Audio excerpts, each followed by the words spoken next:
You've all been asking me, how do I like the Ibis Ripmo AF? When you really mean to be asking me, how would you like the Ripmo AF? So that means one thing. Let's do a ride report. A big thanks to my sponsors, Ibis Cycles, Kitspo Cycling Apparel, Cali Protectives, Trust Performance, PNW Components, WTB, Industry 9, Shimano, and Jensen USA.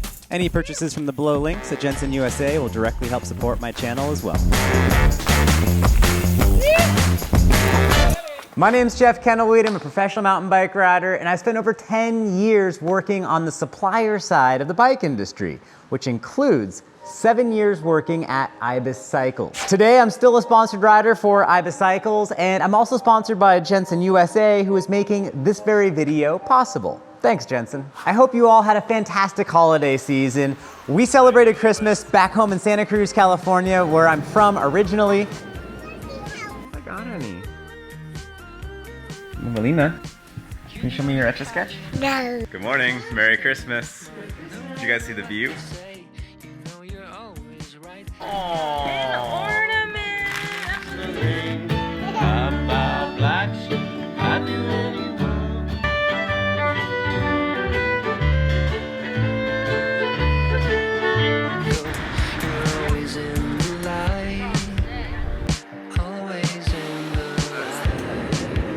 Now we're here in Washington where it is raining sideways.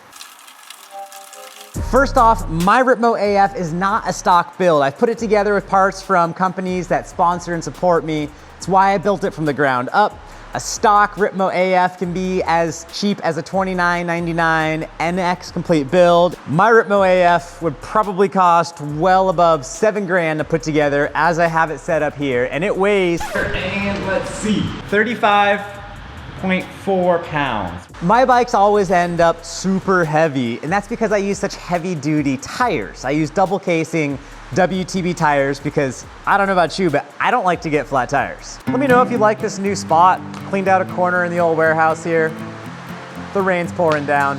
When I first put this Ripmo AF back together, I was just getting back on the bike after breaking my pelvis clean in half. Not only is it the third time I've broken my pelvis, but it was a really big break, and it took me a little while to get back up to speed. Needless to say, the first couple of rides on this bike took a little getting used to. After a while, I did start to notice a few things where I definitely preferred the Ripmo AF over my Ripmo Carbon and my HD4 at the time. And as I got more and more comfortable and able to ride again, I started to really enjoy the Ripmo AF. Like every review of this bike needs to mention, the Ripmo AF is an incredible value. Frames are like 1,800 bucks, 3 grand for a complete mountain bike. Over the past few months, I've met a bunch of folks that are riding Ripmo AFs, and honestly, many of them could have afforded to buy a Ripmo Carbon instead, but they got this guy. And when I asked them why, they almost all said the same thing: geometry and suspension. So the first key point on the Ripmo AF is the geometry, which is really good. On a long travel, 29-inch wheeled enduro bike, you're gonna have a massive trail measurement, which is gonna really slow your steering control. But it's also gonna mean you're gonna need to lean the bike over a ton in the turns, and that's my riding style. When you're leaning a bike a lot, that slack head tube angle is very predictable and stable, and it helps.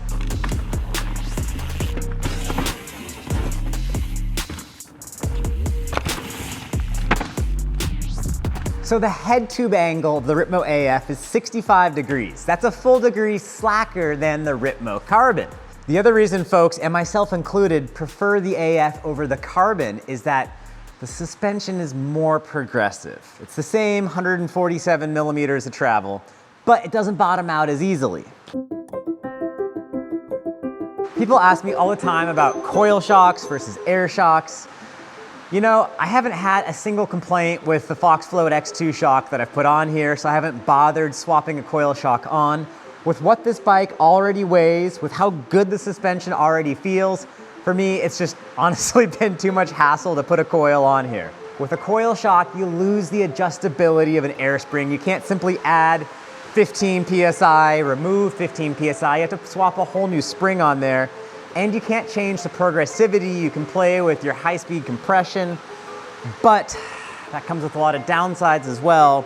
Adding air volume reducers is basic. I haven't touched this X2 since it was stock. It's really raining hard right now. You guys can probably hear it on my little microphone. I will mention a few things I don't like about the Ripmo AF, but first I want to finish this up with, I'm stoked the bike has a removable ISCG tab. I run a chain guide, it's an E13. I much prefer having a chain guide than not. And I also appreciate that the bike has a threaded bottom bracket shell, which just makes everything easier. Also, I do like that it has enough space for a 170mm dropper post here in basically 2020.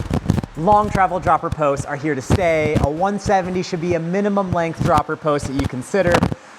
If I could complain anything, I would say that it would be nice if I could fit my 200mm post on here. I can fit it just fine on my HD5. I don't think it's gonna work on the AF because the hole in the bottom of the seat post for the dropper cable is not very low. Minor quibble. It's also worth mentioning that the IS tab for the rear brake is sized around a 160 rotor.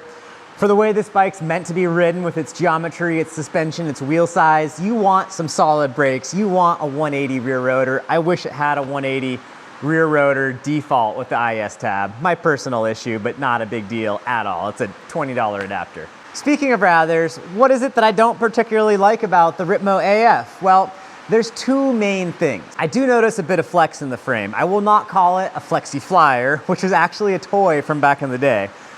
But it's not as torsionally stiff as the Ripmo Carbon HD5 or even compared to the Ripley. Oh, he is just hot dogging, man. He is just showing off now. Oh, look at this guy go, woohoo! The bike has some torsional flex in it, and I notice that when I'm hitting high-speed, jumpy, bermy trails with a lot of G-forces. Anytime I'm not landing 100% straight, the frame can wind up under me.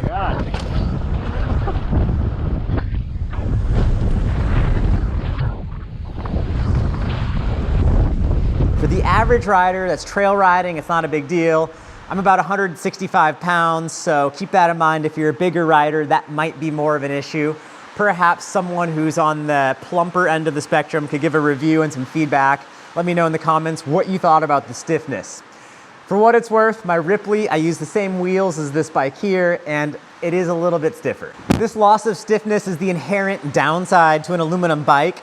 You simply cannot manipulate aluminum in the same ways you can carbon fiber. You're kind of working with tubes and with sheets of metal, and you're welding them together, and you can't do nearly as much as you can with carbon. It's not a huge deal, but I did notice it, and I wanted to tell all of you. I first rode this bike with Ibis S-Series aluminum rims laced up to Industry 9 101 series hubs, and those worked out great, but I wanted to increase the stiffness, so I went ahead and threw on my Industry 9 aluminum spoke system wheels with this simple goal of creating a stiffer bike, and they worked pretty darn well. I could have achieved something similar by going to carbon wheels, but personally, I prefer the reliability of aluminum rims. This was a cool way to make a much stiffer wheel that can still withstand a gnarly rock strike. The other thing I want to tell you about, the bottom bracket on this bike is really low, and I've been noticing it more than normal. Now, part of that's not the bike's fault. I'm 5'8", I normally run 170mm cranks. I've run those for the last 20 years, and almost all my other Ibis bikes have all had 170mm cranks. This SLX drivetrain was fresh from Shimano right when it came out, and all they have were 175 cranks. That's what's on here. It did take some getting used to, and I did have more pedal strikes than I've had on any other bike. The bottom bracket drop on the Ripmo AF is a full 30mm, and that's lower than the Yeti SB150, it's lower than the Specialized Enduro, it's lower than the Rocky Mountain Slayer, and it's lower than the Pivot Firebird. The low bottom bracket height won't be a big deal if you're someplace with high-speed trails, but if you're trying to pedal through a lot of rocks, it's something to keep in mind. There's times where it's advantageous as well. My final complaint with the Ripmo AF is relatively minor, and that's that the cable routing is simply holes into the aluminum tubes, so you're trying to feed the rear brake line, the dropper post, and the rear shift line all through the down tube with no guide of any sort, no tubes in tubes. That's a little bit of a pain in the tail. At least the rear brake line is run external on the swing arm.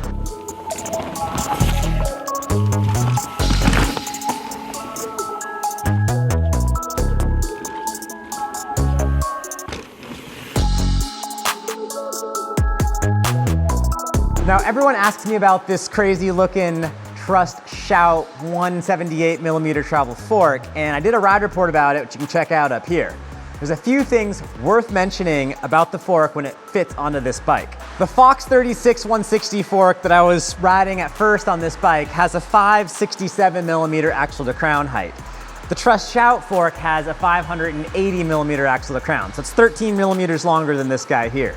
That's raised the bottom bracket a little bit, and the way the Shout fork compresses, it doesn't drop the head tube as far, so I've caught way fewer pedals, and I like the slacker head angle of the Shout fork. Now, the Ibis setup guide mentions that the bike's only approved for 160 travel forks, and the stock DVO fork Ibis is speccing has a 572mm axle to crown, so the Shout's only 8mm longer than the stock fork. I'm not an Ibis employee, I can't recommend you put a bigger fork on your bike, but 8mm longer than the stock fork, that's a risk I personally feel comfortable taking.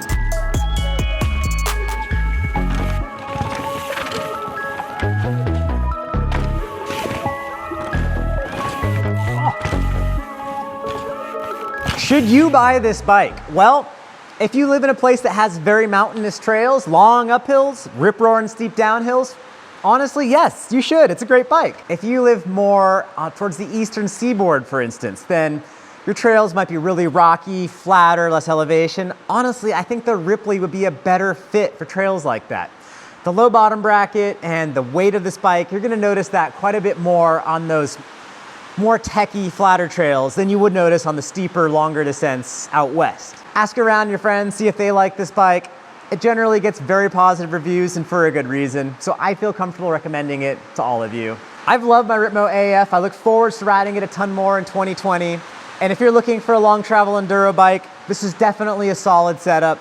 I have a link in the description below over to Jensen USA. I hope if you're getting a new bike, you click that link and buy over at Jensen. If you enjoyed this video, click that subscribe button. Let me know in the comments, what did I miss on this bike? If someone's gonna say something, always, and I appreciate that feedback. I think that's it. So I'm gonna go head home and celebrate New Year's Eve.